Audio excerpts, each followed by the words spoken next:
Dans 2 mois à la rentrée, chacun comparera son bronzage avec celui de son voisin, sans se douter que la peau, elle, n'a pas forcément passé de bonnes vacances. La peau bronzée est un gage de qualité peut-être sociale ou relationnelle dans la mesure où il est mieux porté d'avoir la peau bronzée qu'un teint de rat de laboratoire, en gros.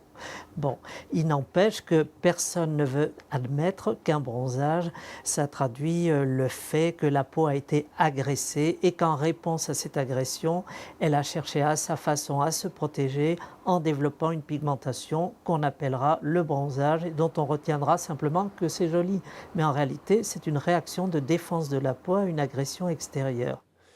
Les écrans de protection ne sont pas des armes absolues. Un indice 50 ne veut pas dire qu'on peut rester 50 fois plus longtemps au soleil. De la même manière, une peau bronzée ne veut pas dire qu'il n'y a plus d'agression et la peau n'est pas immortelle. À partir d'un certain âge, on reconnaît qu'il y a un capital soleil qui a été dépassé et là arrivent les ennuis. Arrivent les ennuis en termes de cancer, arrivent les ennuis aussi en termes de vieillissement, flétrissement de la peau. Il ne faut pas oublier que finalement, le coup de soleil, d'une certaine façon, c'est un signe d'alerte. Quand on brûle, ça veut dire que de toute façon, on s'est trop exposé.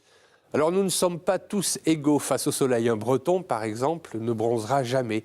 Alors il y a des moyens très simples de se protéger, des chapeaux, des casquettes ou des vêtements, mais pas n'importe lesquels. Le textile clair n'absorbe pas les ultraviolets. Donc se protéger avec des vêtements blancs en coton, avec des mailles larges, c'est pas non plus une bonne protection. La vraie protection, mais ça n'est pas réaliste à la plage, c'est un textile foncé à mailles serrées. Alors il y a peu de gens qui acceptent de s'habiller en veuve sicilienne sur les plages, mais elles n'ont pas tort. La vraie protection antisolaire, c'est celle-là. Alors bien sûr, le soleil fait du bien, en particulier à certaines maladies de peau, mais c'est comme certaines choses de la vie quotidienne, il faut le consommer avec modération.